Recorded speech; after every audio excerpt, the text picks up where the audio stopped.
Hello everyone, welcome back to my channel. तो दोस्तों, स्वागत है आप सबका हमारे चैनल पर, जहां हम बातें करते हैं फैशन, ब्यूटी, लाइफस्टाइल, पूजा पाठ से जुड़े हुए ऑल इन टॉपिक पर। मैं आपके साथ शेयर करती हूं अपनी लाइफ का एक्सपीरियंस। सो फ्रेंड्स, एक सेकंड। जय श्री कृष्णा, राधे राधे। कैसे हैं आप सब? आई होप आप लोग अच्छे होंगे। मैं भी बिल्कुल ठीक हूँ। और आज का वीडियो जो है वो एक रिक्वेस्टेड वीडियो है। बहुत दिनों से बहुत सारी रिक्वेस्ट आ रही थी और कल ये रिक्वेस्ट थोड़ी सी ज़्यादा बड़ी है, 5-6 लोगों की, लेकिन इसको लेके बड़ा कन्फ्यूज़न है, तो मुझे लगा सॉलिड एक वीडियो ही बना देती हूँ। सब लोगों का कमेंट ये था कि दीदी हम एक जो आकाश में दीपदान करेंगे, जैसे हम मिट्टी का दीपक जलाते, तो क्या हम उसे दोबारा रीयूज़ कर सकते? देखिए, मिट्टी के बर्तन में अगर हम भगवान को भोग लगाते हैं या मिट्टी का दीपक एक बार जला देते हैं या यूँ कहें कि मिट्टी का कलश एक बार स्थापित कर देते हैं, तो उसे हम दोबारा से यूज़ नहीं कर सकते, मतलब उसे रीयूज़ नहीं किया जाता। अब आप किस प्रकार के दीपक जलाते हैं या जला सकते हैं? देखिए, मैं आपसे ये कहूँगी कि आप जैसे एक दीपक आप रोज़ तुलसी जी के पास रखेंगे, अगर आपने पीपल पथवारी लगा रखी है तो एक दीपक आप वहाँ रखेंगे। तो इसके लिए आप क्या करें, थोड़ा सा आटा मार लें, ठीक है। आटे के दीपक बना बना के छोटे छोटे रखें। अब किसी को अगर याद होगा तो पहले हमारी मम्मियाँ जो हैं वो इसी तरीके से, दादियाँ मम्मियाँ रखा करती थी। तो छोटे छोटे आटे के दीपक बना के आप एक तुलसी जी के पास रख दीजिए और एक रख दीजिए पीपल पथवारी के पास। आकाश मंडल के लिए आप एक बल्ब लगवा लीजिए, वो ज़्यादा उचित रहेगा। तो क्या होगा, आपको रोज़ रोज़ दिए के लिए परेशान भी नहीं होना पड़ेगा, बस स्विच ऑन कर दिए तो बल्ब जल जाएगा। अगर आपकी छत पर, जैसे होता है ना, छत पर कोई कमरा बना रहता है, वहाँ एक बल्ब स्पेशली लगा रहता है, तो अगर कोई बल्ब जैसे वहाँ लगा है या मान लीजिए रोशनी के लिए ही लगा है, तो आप उसे जला दीजिए।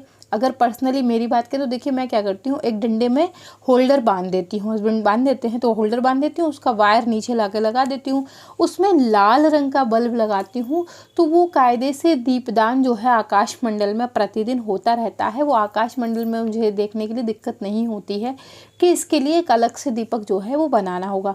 मिट्टी का दीपक अगर आप जला रहे हैं तो फिर आपको तय है कि दूसरा दीपक जलाना पड़ेगा। कुछ लोगों का कमेंट था कि दीदी मैं तो, जैसे कि हम लोग प्रतिदिन जो है दीपक शाम को तुलसी जी को रखते थे, तो क्या वो दीपक भी रखना पड़ेगा? तुलसी जी को एक और दीपक रखना पड़ेगा और पथवारी पर एक और दीपक रखना पड़ेगा? तो नहीं, सुबह में आपको एक दीपक एक्स्ट्रा जलाना पड़ेगा। जैसे कि आप लोग शाम को तो दीपक रखते होंगे, सुबह में तो नहीं रखते होंगे। तो कार्तिक महीने में चूँकि सुबह में भी दीपक रखा जाता है, तो आप एक दीपक जो है वो सुबह के लिए बना लीजिएगा। जो कि आप शाम को घर में हमेशा रखते आ रहे हैं वही दीपक रखा जाएगा, अलग से दीपक नहीं रखने की आवश्यकता है।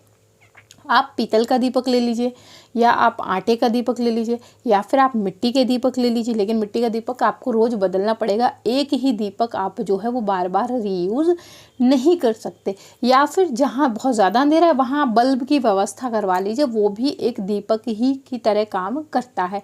या फिर आटे के आप लोई जो रहती है छोटा सा तोड़ के बढ़िया से दीपक बना लीजिए, उसमें जो है वो बत्ती लगा के आप जलाते रहिए।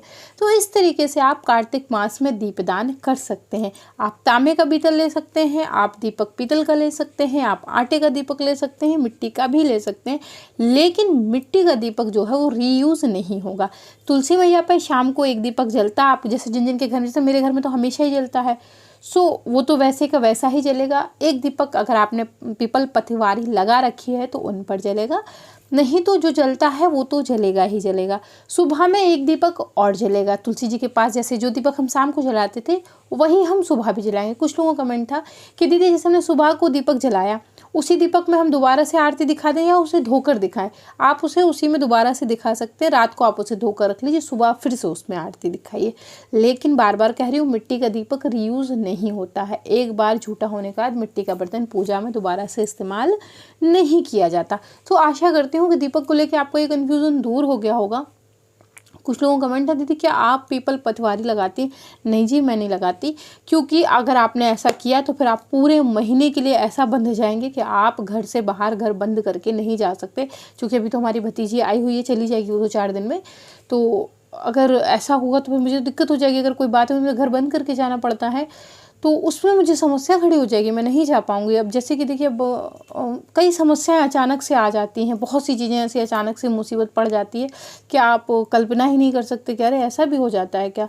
तो मैं इसलिए नहीं लगा सकती, मुझे बहुत दिक्कत हो जाएगी, मुझे घर बंद करके जाना पड़ेगा और ऐसी स्थिति में घर को बंद नहीं किया जाता। तो मैं नहीं लगाती, मैं उतनी ही पूजा करती हूँ जितने मेरे लिए से हो जाती है या जो सफिशिएंट है। बकाया की तो ईश्वर के हाथ में छोड़ रखा है। कुछ लोगों का कमेंट था दीदी हम पीरियड से जैसे अब तय है कि वो 31-30 दिन का व्रत है तो होगा ही। तो अगर ऐसे में हो जाता है तो फिर आप अपना व्रत चालू रखिएगा, आपकी जो स्नान की विधि है उसे चालू रखिएगा। बस आप ऐसे में पूजा नहीं करेंगे, दूर से प्रणाम कर लीजिएगा। तुलसी जी को दीपक जो है घर में किसी के सदस्य से कह के जलवा दीजिएगा। दूध दही से अपनी पटवारी जिन जिन ने लगा रखी है वो सींच सकते हैं।